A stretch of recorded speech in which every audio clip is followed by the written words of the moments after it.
বীজ থেকে নতুন উদ্ভিদ জন্মানোকে বলা হয় অঙ্কুরোদ্গম। অঙ্কুরোদ্গমের তিনটি প্রকারভেদ রয়েছে।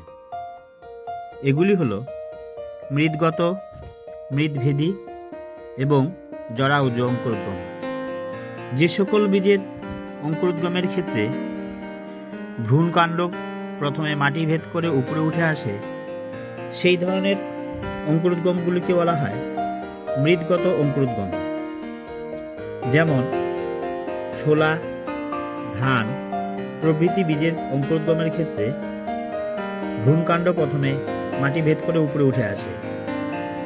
আর যে সকল অঙ্কুরোদ্গমের ক্ষেত্রে বীজপত্র সহ ভ্রূণমুকুল মাটি ভেদ করে উপরে উঠে আসে, সেই সকল অঙ্কুরোদ্গমকে বলা হয় মৃদভেদী অঙ্কুরোদ্গম।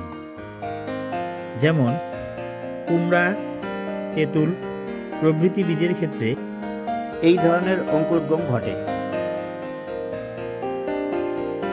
আর লবণাম্বু উদ্ভিদের ক্ষেত্রে বীজ মাটিতে পড়ার আগেই অর্থাৎ ফল অবস্থাতেই অঙ্কুরিত হয়ে থাকে বলে এই ধরনের অঙ্কুরোদ্গমকে বলা হয় জরায়ুজ অঙ্কুরোদ্গম। যেমন সুন্দরী, গরান গাছে এই ধরনের অঙ্কুরোদ্গম দেখা যায়।